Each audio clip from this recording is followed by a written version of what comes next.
The Agenda with Steve Paikin is made possible through generous philanthropic contributions from viewers like you. Thank you for supporting TVO's journalism. Tonight on The Agenda. There are many fault lines. The Straits of Taiwan could blow up at any time. Gaza's a new front line, and there may be other front lines. Then, later on The Agenda.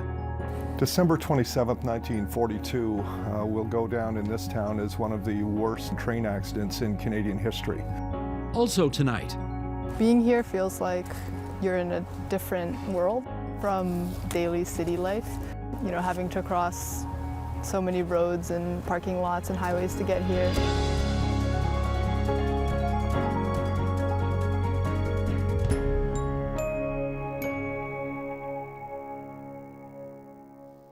High inflation, supply chain disruptions, war, and a potential geopolitical reshuffling have all thrown Western democracies out of order. In his new book, Jeff Rubin, former chief economist for CIBC World Markets, writes about what the world will look like under these pressures. The book is called A Map of the New Normal: How Inflation, War, and Sanctions Will Change Your World Forever. And it brings Jeff Rubin back to our studio here in Midtown Toronto. It's great to see you again. Great to be back. How you been, Jeff? I've been good. Good. Glad to hear it. Let's do a little excerpt from the book, and then we shall chat. Sheldon, if you would, the graphic, please. In the past few years, the world has had clear signals of what the new normal is going to look like.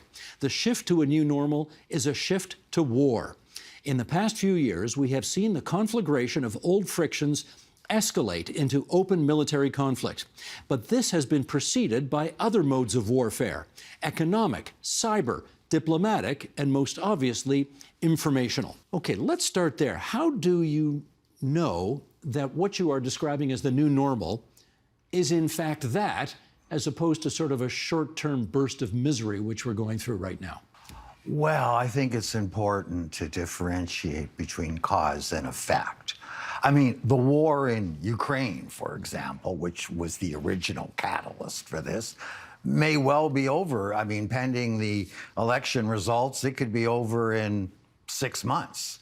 But that's not going to change the economic warfare.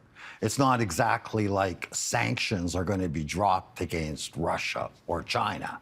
And, you know, if you look around the world, it's not just Ukraine. There are many fault lines. The Straits of Taiwan could blow up at any time. Gaza's a new front line, and there may be other front lines. But what we're talking about is the collision of two tectonic plates. And they're going to continue to collide. And where they collide is going to create a lot of economic buckling. And it's that economic buckling that brings that war front home to you. Characterize those two tectonic plates. Well, I mean, through most of the post-war period, there's been one global power, a hegemon in the view of some, okay? And that's been the United States. And the United States and its Western allies have enjoyed such overwhelming military and economic power that they can basically dictate terms to the rest of the world. And now that's being challenged, not only by America's traditional adversaries, Russia and China, but by an increasing number of economic heavyweights who are aligning themselves with America's opponents and calling for a change, a new world order where there's a multipolar world instead of a unipolar world. And what that means is a more equitable division of power and influence. Okay, but I remember when Ronald Reagan was president, as you do too, and people would say, America is spending as much on defense as the next 10 countries combined. They still are. I was just going to say, and I read in your book that they still are. Right. So really, what's changed? They are spending, nothing has changed with America. It's what's changed on the other side. I mean, if you look at the last 20 years, the 4 fastest growing economies, China, Russia, India, Brazil. Number 5 is Saudi Arabia, and they just joined. The U.S. is a distant 12th. Okay. So now, at least in economic terms, the U.S. is being challenged in a fashion that it has not been challenged for the last century. Let's go back to the Russia-Ukraine war for a second here and talk about the sanctions, because if you look at the whole globe, not that many countries are actually participating in these sanctions. So, Sheldon, I'm on page 2 at the top. Let's do this quote here from Jeff's book. Today, you write, sanctions tend to be seen as a diplomat's Swiss Army knife, more of a peaceful tool than a weapon. Sanctions are announced as a means to bring wayward nations to their senses. Those who impose them can say, at least we didn't go to war. But history shows us that sanctions are war. They are every bit as lethal. Okay, follow up on that. How so? Well, they have been. I mean, the sanctions in World War I, over 750,000 Germans died of starvation, another 300,000 in the Ottoman Empire. However, today it's a little bit different. Russia does not stand alone. The effectiveness of Western sanctions diminishes as the scope of BRICS grows. And Russia and China and India have welcomed with open arms all the Russian goods that have been sanctioned in Western markets. So instead of, the loss of European energy markets would have brought Russia to its knees, last year, Russian energy export earnings set a record high. Having said that, do you agree that Western nations, those who are participating anyway, should have brought sanctions against Russia for its illegal invasion of Ukraine? Well, I guess that depends on whether you think this is just Putin's war, or what the other 144 million Russians think about NATO doubling its size after Gorbachev was given assurances that that would not happen. So it really depends on your view of history, but whether you think it was justified or not, the fact is, it is what it is. And those sanctions not have failed to stop the Russian war effort. Those sanctions has boomeranged. Those sanctions are a double-edged sword, and they have wounded the very countries that have imposed them. So let's follow up on that. You think the sanctions have actually had a more deleterious effect on the countries imposing them than on Russia? That's right, because when you sanction the world's top energy exporter and the world's top grain exporter, there are consequences for the price of alternative supply. Okay, I know you're not a military expert necessarily here, but if you want to show your displeasure that a very large country has illegally invaded a very small country, and if sanctions are, at the end of the day, not the way to go, what should they have done? Well, they're doing what is probably, from their perspective, the best. A proxy war.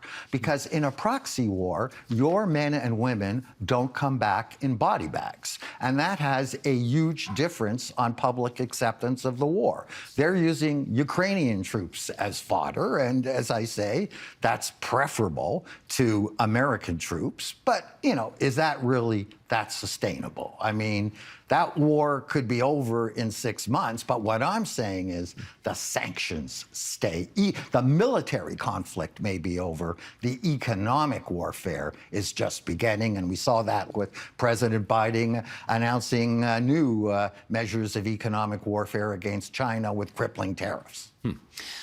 Let me talk about 2 other tectonic plates with you, and that is climate change and energy.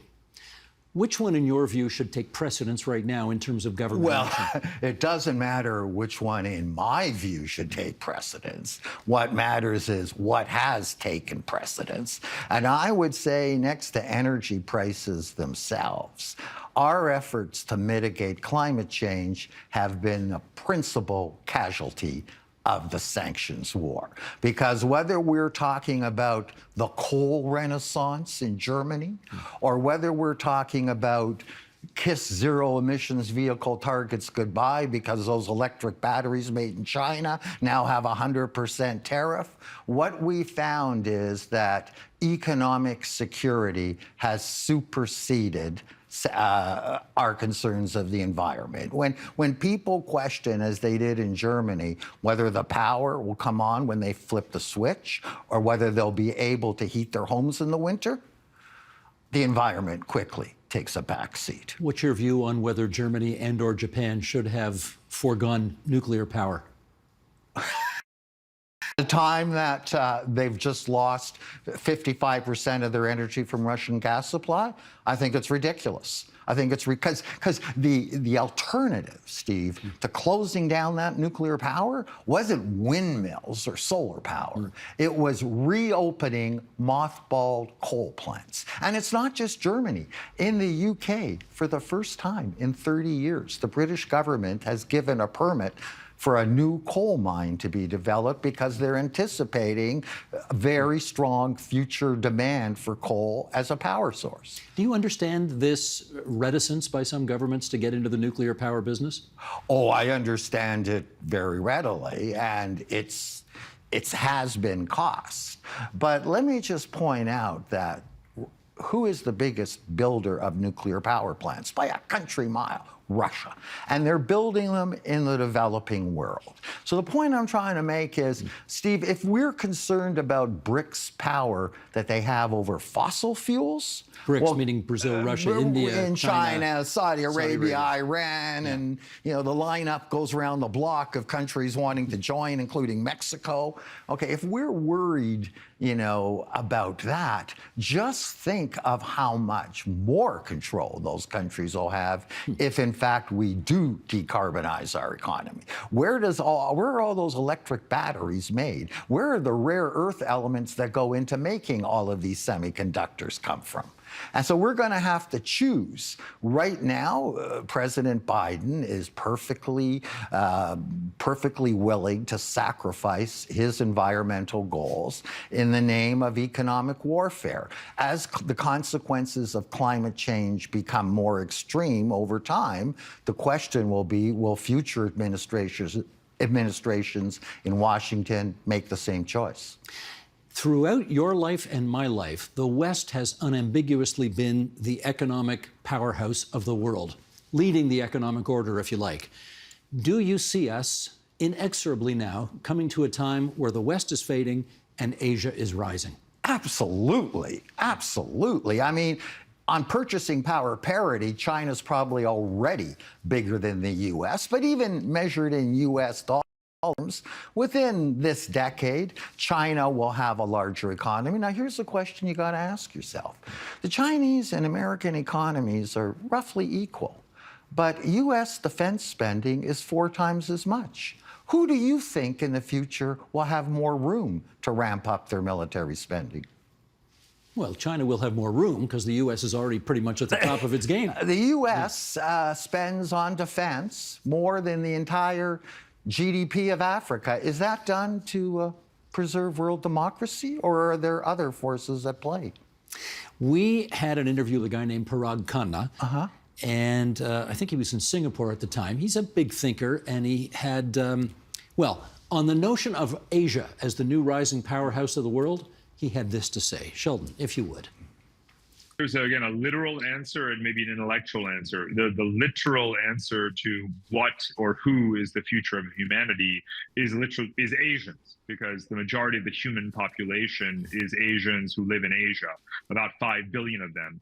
And the further you look in the future, Steve, as you know, the world population is peaking and actually going to decline relatively soon. So the share of the human population that is Asians in Asia grows, does not recede.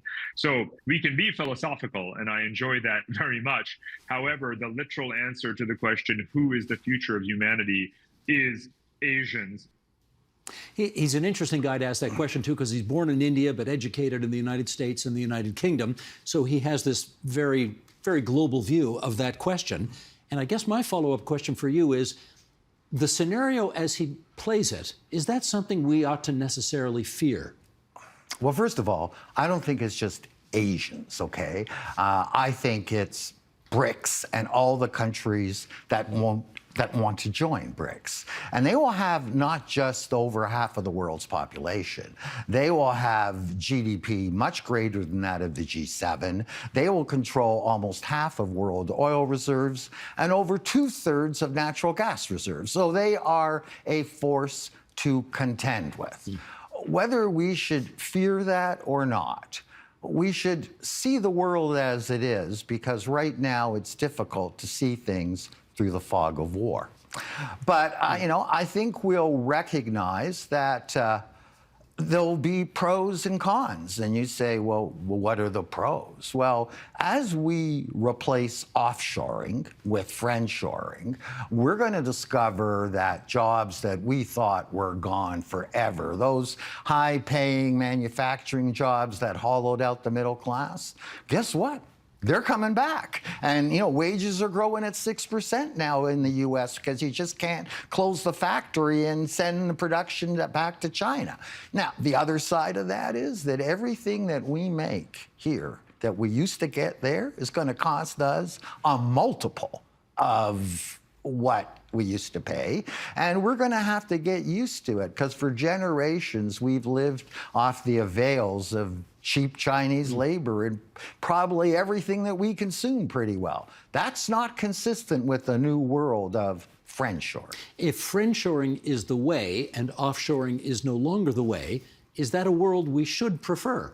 Well, if you are in the middle class, the hollowed out middle class, this is a reprieve that you would have never gotten in globalization. Like in my last book where I questioned that, I would be called a Luddite. That globalization was not only preferable, but inevitable. Well, we saw even during the economic lockdowns, those supply chains, they weren't as inevitable as people thought, but that was a blip compared to what sanctions are. That was a black swan event, whereas I'd argue economic warfare is the new normal. Okay, but again, we lost a huge, you talked about it in The Expendables, that book that brought you here the last time, where there's this whole chunk of North American middle-class life that essentially disappeared because of globalization. And what has happened to those people? Well, for one part, many of them have decided Donald Trump is their voice because he promised to sort of bring back that kind of life. Should we I want to go at this again. Should we prefer a world where those higher-paying manufacturing jobs, admittedly, which may cost us more as consumers, become a feature of our lives compared to this enormous group of people who feel they have no future? I mean, that sounds like a better way to go, doesn't it? Well, it depends who you are. But you mentioned Donald Trump brought in those tariffs. You probably recall, Steve, how people like Joe Biden and the Democrats and all the business media said, oh, those tariffs, they're a ridiculous idea. They're not going to do anything. They're just going to bring back inflation. And guess what? When Joe Biden became president, not only did he not rescind a single tariff, but he doubled down and raised them.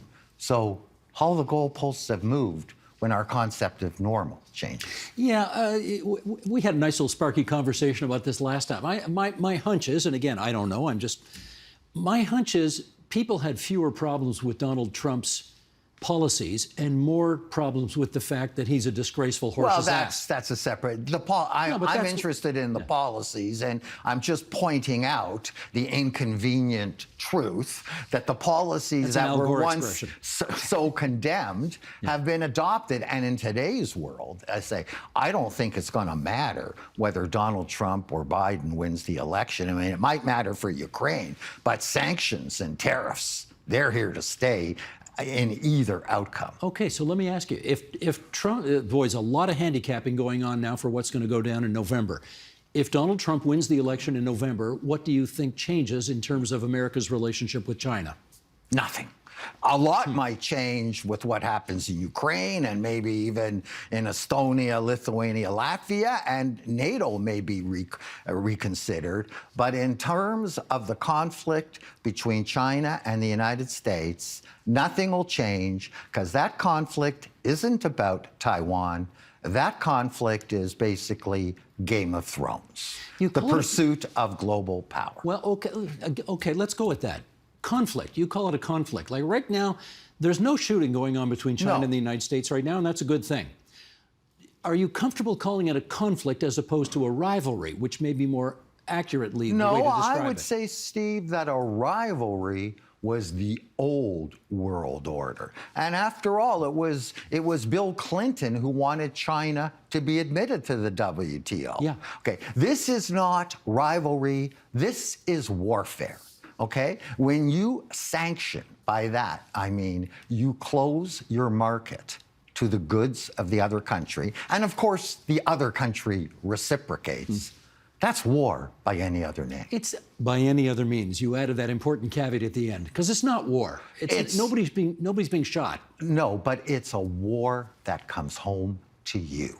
And it comes home to you every time you can no longer buy something that was once made in China, and now it's coming from a friendly country. And that's why wages are growing at 6%. Look what's happened to grocery bills. Look what happens to energy bills. So all of a sudden, workers now have bargaining power, and they have much to catch up.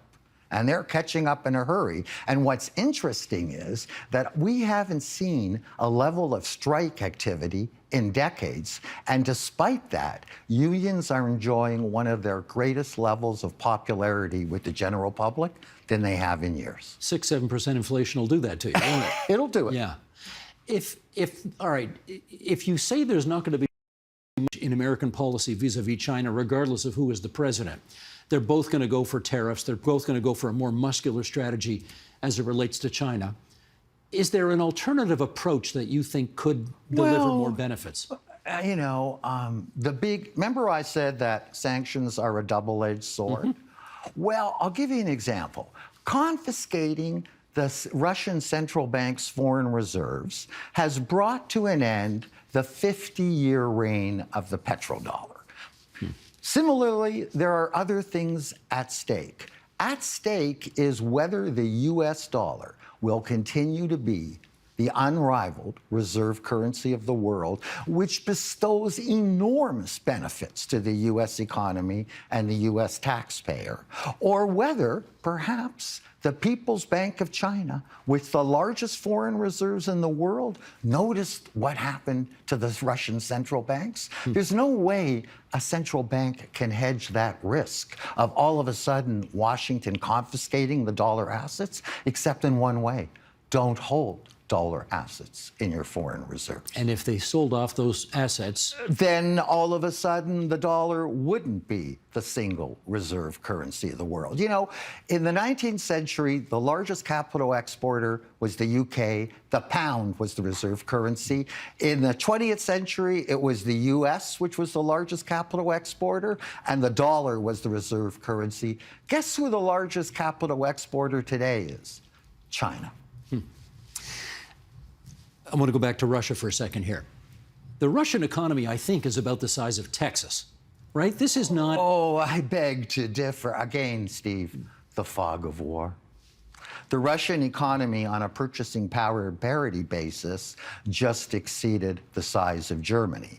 And in the last 20 years, as I noted, even measured in US dollars, Russia, next to China, has been the fastest growing economy. Now, Russia is a small economy compared to the United States. The ruble may become the petrol currency, but it's never going to become the reserve currency because the economy's not big enough.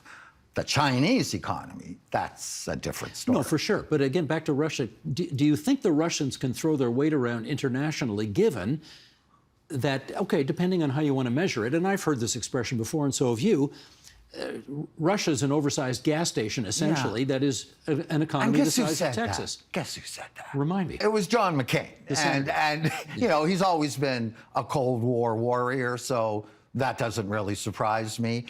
If it's a gas station, it's the biggest gas station in the world because the largest energy exporter just happens to be Russia. It's true that the Russian economy is not of the same dimensions of the US economy. But as I pointed out, Russia's not fighting this battle alone. It's got some pretty powerful friends. And if anything, these sanctions have done the opposite of what Kissinger got Nixon to do. Nixon went to China to drive a wedge between Russia and China. These sanctions have brought Russia and China together in a way that they've probably never been before. In our last minute here, I want to talk about the subtitle to your book.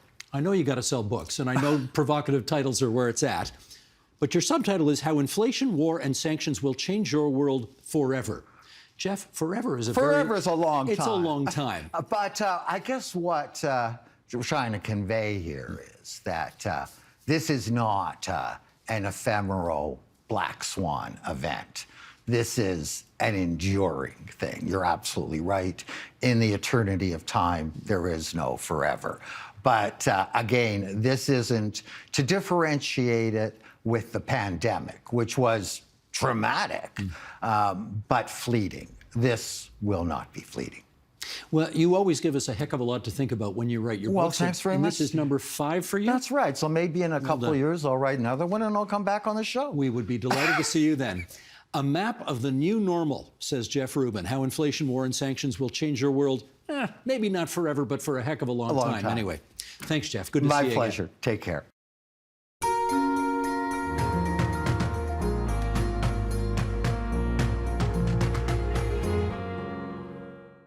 Almonte is a town with a population of about 6,000 people in the valley. It's known for its historic ties to the textile industry and is the birthplace to basketball inventor James Naismith, along with being the filming location of multiple Christmas movies. But it's also the site of one of Canada's biggest railway disasters, the topic of Jamie Bramberger's new book, Sudden Impact, the Almonte train wreck of 1942. December 27th, 1942 will go down in this town as one of the worst disasters in train accidents in Canadian history. It's devastating. 38 people ultimately are killed in this crash and more than 150 are injured. More than 80 years later, Jamie Bramberger is retelling the story forever etched in the history of the Ottawa Valley. This is a beautiful portrait of Florence that she had given to her family 2 days earlier as a Christmas present. In the bottom right corner, it says, "Love Florence, Xmas 1942. At the time, trains were the preferred method of transit. Canadian Pacific Railway trains roared through the downtown core of Almonte, a scenic town located in Lanark County, 50 kilometers southwest of Ottawa. A lot of people didn't have vehicles, and with so many soldiers away, in particular, young women were using trains to get to and from locations because many were working in the public service in Ottawa, in the nation's capital, that was supporting the war effort for Canada. That evening, train stations along that route were flooded with holiday goers returning home after visiting family for Christmas. You had a local passenger train known as the Pembroke Local. It started from Petawawa, small, what is now a large military community in the Ottawa Valley, but at the time it was really just started getting its footing as a military base. And the train was making stops in a number of locations across the Ottawa Valley as people were returning from the Christmas holidays to work. The Pembroke Local would make stops including Renfrew, Arnprior, and Pakenham before arriving in Almonte. The train, which would normally be pulling 3 to 5 wooden passenger cars, was dragging 10 cars this evening and falling further and further behind schedule. Unknown to the crew of the Pembroke Local, a large metal military locomotive carrying soldiers from Alberta to Halifax was trailing behind it. At the time, railways used what's known as a 20-minute block system to control the flow of trains. If a train arrived at a staffed station, and this is a really, really important point, if there was a station operator and a train arrived and another train was coming behind it, the trailing train could not leave that next station until 20 minutes had elapsed from the time that the leading train had departed. In this particular case, the 20-minute block system was put in place twice, in Renfrew and again in Arnprior. Unfortunately, what happened between Arnprior and Almonte, where there are 2 smaller stations, Pakenham and Snedden, there was no Canadian Pacific Rail staff member on duty. And so what that meant was, while the local train had to stop in both Pakenham and Snedden, the troop train didn't have to stop. There was no reason. They weren't picking any passengers up.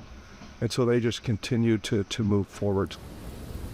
A mixture of freezing rain, snow, and mist from the Mississippi River below affected visibility.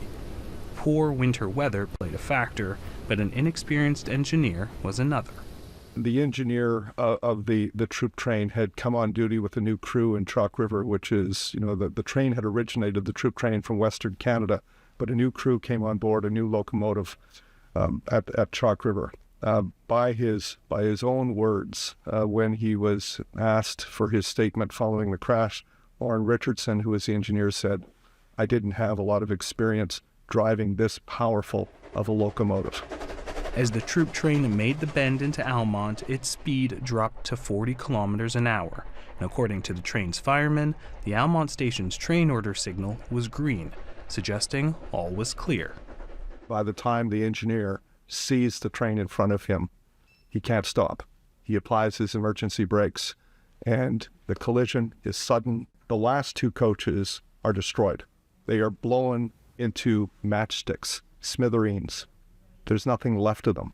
Soldiers spilled out of the troop train to help those in the wreckage, while Almonte locals opened their doors for the injured. The local 550 train would have been stopped right here. But you can see the distance. It was pulling 10 wooden coaches, so it stretches back quite a ways. The platform would have had about 150 people here, and all of a sudden, when the impact happens, there's this surge, and the train kind of moves forward. But people don't really know what happened because there's so much distance to where the impact actually occurred at the intersection with Bridge Street. In 1978, the Almonte train station was demolished, and today the site is home to the Almonte branch of the Mississippi Mills Public Library. The train tracks remained until 2012, but were pulled to make way for the Ottawa Valley Recreational Trail. However, many other significant buildings still stand. When the local Rosamond Hospital quickly filled with victims, the nearby O'Brien Theatre became a temporary hospital. The Almonte Old Town Hall was used as a temporary morgue on the night of the crash. And less than 2 weeks later, it was the center for a coroner's inquest, one of many investigations into the fatal crash. The coroner's jury exonerated the crews of both trains. They essentially blamed the railway because they did not staff the Pakenham station, which would have allowed a 20-minute block to be put in place, which would have allowed enough separation for the local 550 train to get out of the station before the troop train arrived. Contrary to that outcome was the Transport Commission investigation. And the Transport Commission cited human error as the cause of the crash. They said there were two violations of the troop train crew, essentially that the train was traveling too fast and it was, intruding on the passenger train schedule, even though it was well off track. And also that the train wasn't under control coming in. It was going too fast.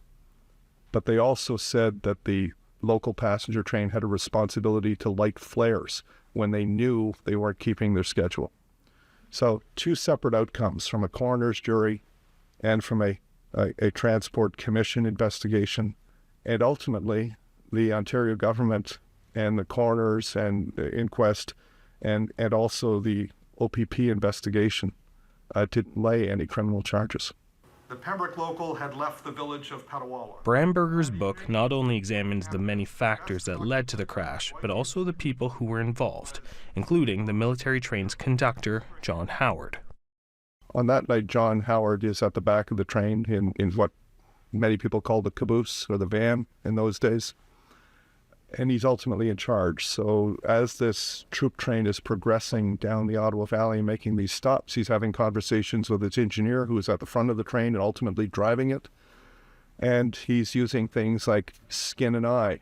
Remember that there's a train in front of us. He's having these conversations all the way along. When the accident happened, John Howard doesn't know exactly what's happened because he's at the back of the train. But he quickly goes to the front. He checks on all of the soldiers that are on the troop train. There's no serious injuries of any of those soldiers. He gets off the train, and that night he works through the night to help with the rescue effort. He's in there. He's doing whatever he can. But as the days go by after the accident, and the newspaper coverage is extensive, the Premier of the province, Gordon Conant, is talking about criminal charges will be laid if they're warranted. And there's a headline in the Ottawa Journal that appears on January 4th, 1943 in the evening edition. And it's very, very bold letters. Talks about the reality of this investigation and that there is this pressure that there may be charges laid. And John Howard is feeling the weight of that investigation. His son is coming to visit him. He has a phone conversation with him on the evening of January 5th. His son is going to be in Smith Falls soon. By the time his son gets there, John Howard has left a letter. And You can kind of, imagine what that letter is, but essentially he's saying, I don't want to be blamed for this crash. John Howard died by suicide. His body was found the day before the coroner's inquest began in the Rideau River in Smith Falls. It is a tragedy on top of a tragedy. Today, at the corner of Bridge Street and Mill Street, a memorial stands as a visual reminder of the train wreck. This monument was put in here many years after the crash, and it certainly is important as it is a reflection of what happened here on December 27th, 1942. One is the story of the crash, and the other is the memorial stone. Frank White, for example, was a 53-year-old man from Renfrew. He was a father of 6, had a grandchild. He was returning to work in Ottawa. He was killed in the crash and became the subject of the coroner's inquest, which looked into the cause of this tragic accident. And there's little Denise Turcotte, the youngest victim of this crash, only 8 months old when she died. Bramberger spent 4 years researching and interviewing survivors and their descendants for the book, including Denise Turcotte's brother, Bernie, who was only 5 years old at the time of the accident. Bernie remembers the accident. The story Bernie tells is he was in the back of the train. He spoke to his mom. It was warm in the coach. There were a lot of people. He said, "Mommy, can I look out the balcony at the back of the train?" Because they had these balconies and you could just kind of slide the door open. Did that, figured out pretty quickly it was cold, came back, and the last words he said to his mother were, "Mommy, what's that bright light?" And of course, immediately after that, the crash occurred.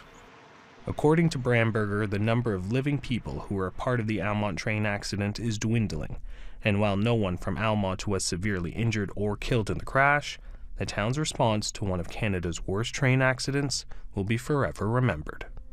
From talking to families who were impacted by this, you can still feel the emotion, the raw emotion. I talked to people who were young children when this happened, to people who weren't even born yet, but knew they lost a parent, lost a grandparent, lost a sister, lost a brother. It's palpable. It's still, the weight of this tragedy is still felt.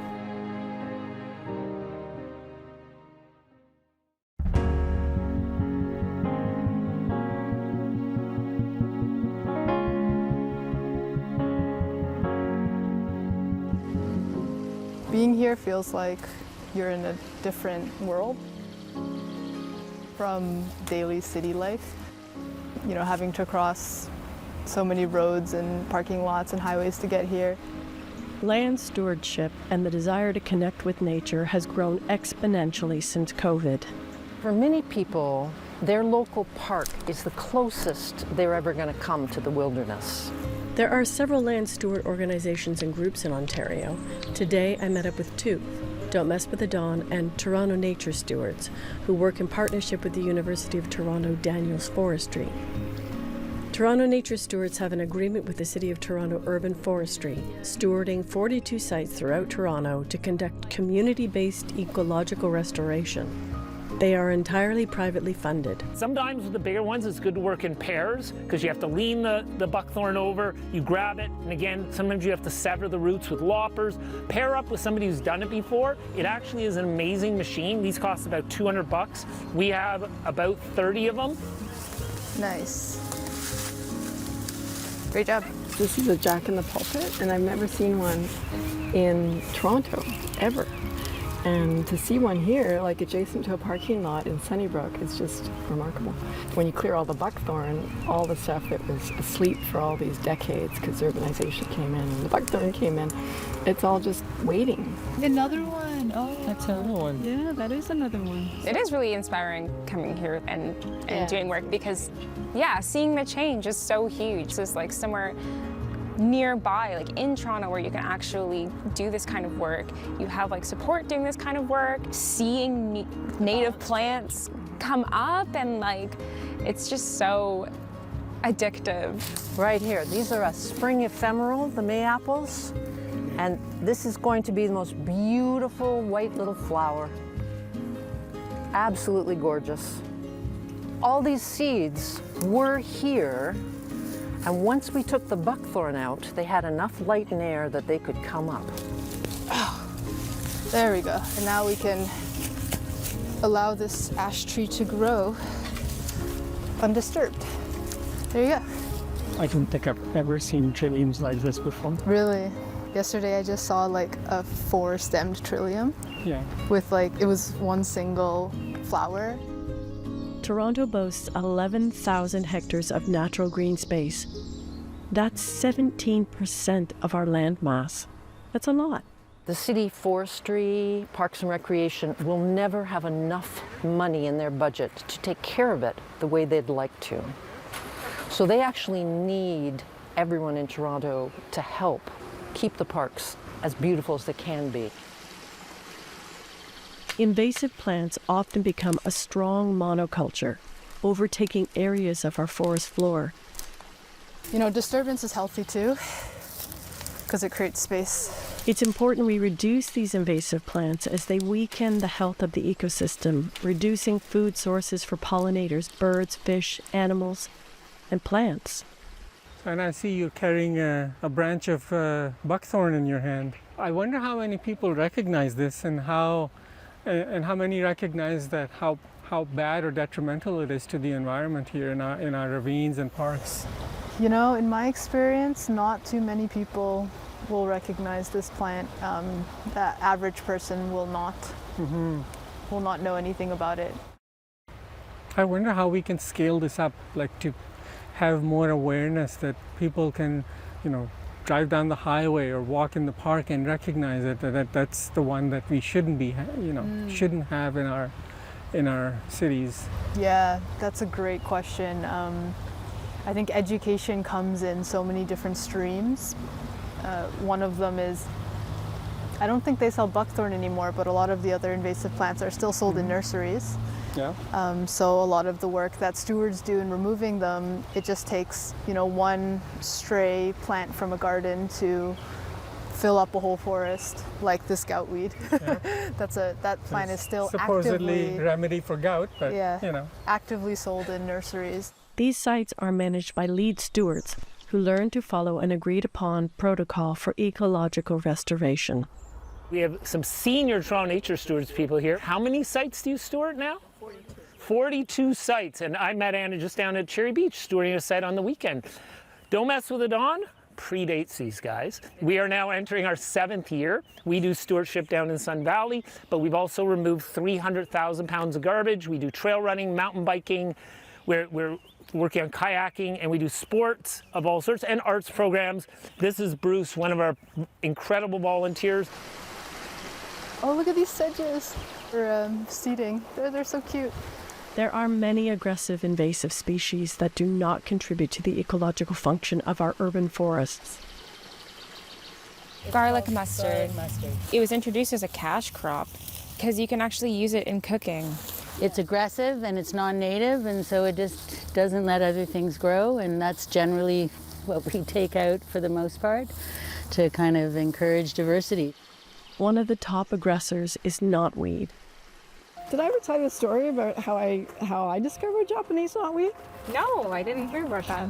So I had a PhD candidate and a master's student come to my door, and they wanted to survey the ravine behind my house, and it was part of a study that they were doing looking at how the ravine had changed in the last 40 years. Okay. Since 1977, when they did the same study. And they came in the back, and the forestry guy goes, "Hey, you might want to get rid of that Japanese knotweed." And I said, "The what?" Okay. And he's like, "The Japanese knotweed, it's really invasive. It's on the top 10 worst plants in the world list." And I was like, "What? What kind of a list is that?" So he said, "Just Google it." So of course I frantically Googled it and found out it was growing in people's living rooms. And really? Through asphalt and through brick. And, it'll destroy the foundation? It destroys everything. It's such a robust plant. And so, anyway, this is it. Kind of resembles bamboo. Right. So we pull it 3 times a year because It's a really prolific plant, and so what you have to do is stop it from photosynthesizing, because the photosynthesis obviously grows all the roots and makes it stronger, so you don't want it fortified. You have to pull it 3 times. We do it once in May, once in midsummer, and then once at the end of the season. It's amazing what lies beneath the invasive species covering our forest floors. Well, this was another remarkable thing. It was kind of like the trilliums that we just saw in Sunnybrook, because the jewelweed unexpectedly came out when we pulled all the knotweed out. So again, it was like just sleeping here, and we just released it. Here's a familiar friend. It's goldenrod, which is the most common native species in Toronto and a huge part of Ontario. They are really, really common, especially in the city here, because they're, you know, the word invasive is really relative, so they're actually invasive in other parts of the world. And that's because of their ability to grow in tough and difficult places. So here, I mean, they're considered a friend because they, once again, are feeding our wildlife and are locally adapted. So this is probably the most common native species that you'll find here in Toronto. Right next to the goldenrod is a little shoot of a plant called dog strangling vine that's originally from Europe. And so this is a very highly invasive plant here. You can kind of think of it as, you know, maybe the dog strangling vine would be the goldenrod of Europe and vice versa. Our forests and ravines in the city are weakening and are dying because of, at the base level, these plants are taking over. And over years, now next time there's a windstorm, there's a heavy rainstorm, these trees don't survive because they're weak at the bottom now. And once they're gone, that has a much more negative impact even after a heavy rainfall event, which then translates into larger economic, insurance losses and property damages and so on and so forth. So what we may think as a benign, yes, this plant is not good, but it really is not affecting me so much. Well, it does when you start looking at that level. It's not a little bit of money. That's billions of dollars, right? And it's going to have a compounding effect because these things continue to happen, they continue to spread. It really needs a very concerted campaign through the provincial government, I think, where everybody knows what these plants are. Wherever I see them, I need to remove them. The variety of plants, even in a small area, can help to mitigate floods. And the more variety of plants you can fit in, the greater the cooling effect it can have on our heating planet. I had a big group who came to my site last year, and I was explaining to them the difference between, the buckthorn and the DSV and how it's rampant and what the negative impacts it's having. And they're like, Najib, I'm realizing not all green is good. And then the next time they came, he's like, now I drive down DVP of 401 and I see buckthorn and I see DSV, the dog strangling vine everywhere. Yeah. And now it affects me because I'm like, oh, up until last week I thought this was great because it's lush around Don Valley Parkway. Yeah. But now I can differentiate and like, no, it's lush, but it's not the right kind of green that we should have. Right? And speaking of roads and highways, they are pathways for invasive plants to spread across Ontario. Like you'll see, I think the most eye-catching one is the Phragmites that you'll see along Ontario highways. It's this tall grass, looks kind of like wheat almost. Yeah. But you'll just see, like, if you're driving on the highway, you'll see the whole side of the highway. And every year we see it spreading. So what can you do as an Ontarian to keep your natural forests, waterfronts, and wetlands thriving? Come out, help out. start to educate yourselves about the biodiversity issues that we're facing. And if you like trees and you like nature and you like other people, then come out. It's really good for your mental health. You know, we are losing biodiversity at an alarming rate, so this is something that you can actually do to help. And what about educating yourself before you go to buy your plants for your garden? Oh, for sure. Yeah. That people who are selling don't necessarily know. Yeah, that's always tough. And it's a big industry, right? Public spaces here are all of our backyards. Yes. It doesn't belong to the city. It belongs to all of us, and so we have an obligation to look after it. Thank you for all the work you guys do. It's incredible. Thank you for taking an interest. It's important. Turn around. Volunteer lead steward. You earned that. You earned that shirt.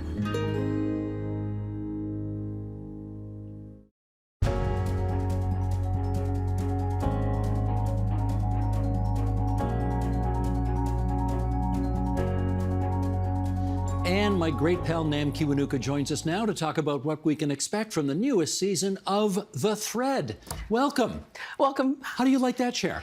I'm a little nervous, Steve, to be honest with you. Come oh my on. God. We ask a lot from people when they come in here. I think, you know what? I mean, the agenda's been on 18 years. There's still lots of people who have not seen it. So I like to tell people all the time what it's about. So let's do that with The Thread.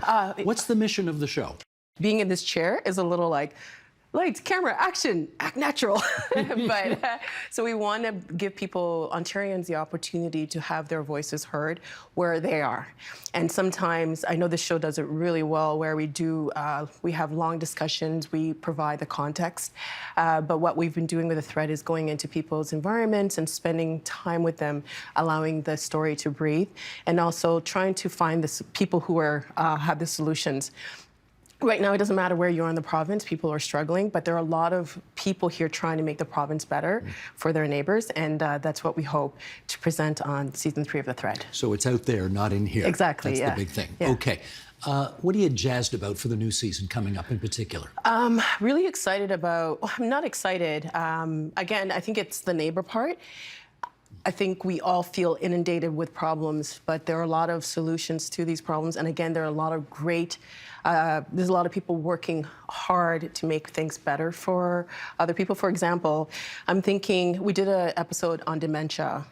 So we spent a lot of time with a family in Milton, Ontario, and they invited us into their home. And we also had an opportunity to go down to Agewell at UHN to see all this innovation that Ontarians are working on to try to make the lives of people better. So it allows people to age in their homes longer. So I'm excited about that episode. And again, the overarching theme is the affordability crisis. And the first episode, we're talking about the housing crisis. It's, on the one hand, so difficult to see people in hard circumstances, but on the other hand, I know that you also run into people who inspire the hell out of you by the way they cope with things, and those who are trying to work to help solve problems. It really is fabulous. It's great, because I think we all need that hope. We need to know that we're not in this alone. And again, I'm thinking of Lorraine Lamb here in Toronto, who works to get people housed.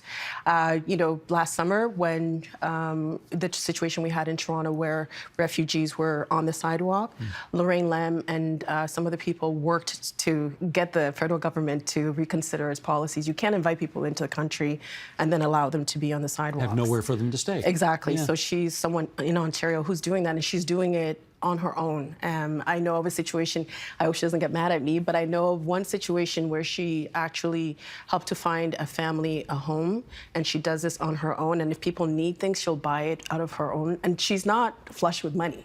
She's doing this because she cares about her neighbors. You want to give her phone number or email address here? No, I just want to say, I think she should get the Order of Ontario. There we go. If possible. Okay, Yeah. well, put her up for it. That's how that works. Yeah. You brought a clip. What are we going to meet in this clip? We're going to meet Abra Shaina. And Abra is a young woman who lives in Toronto in her 40s. She was diagnosed with terminal cancer.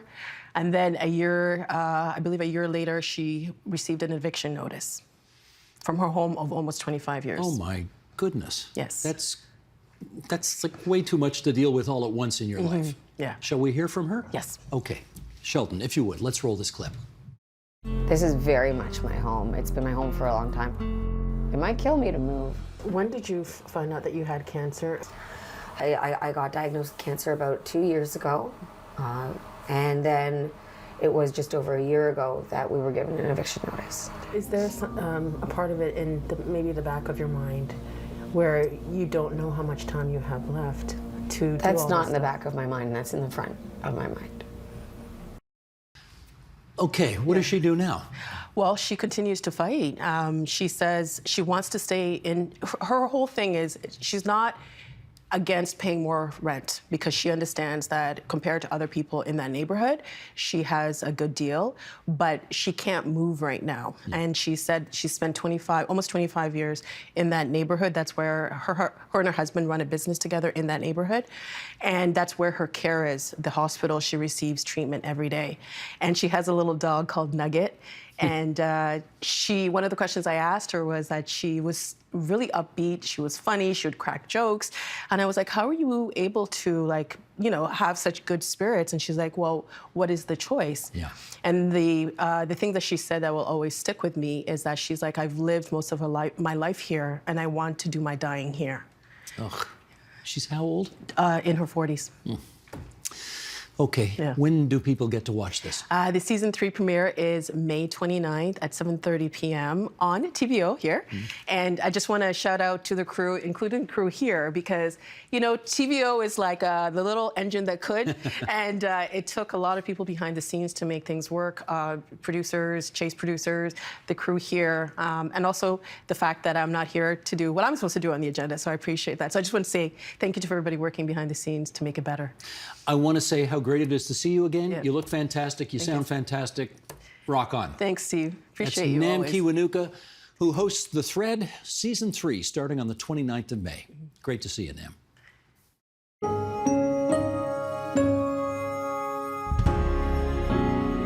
Coming up Thursday on the agenda. I started apprenticing with a shoemaker about 12 years ago to learn the trade of shoemaking. So it was really like a happy accident that I found something that I fell so in love with, and it really woke me up in a dark time. That's Thursday on the agenda.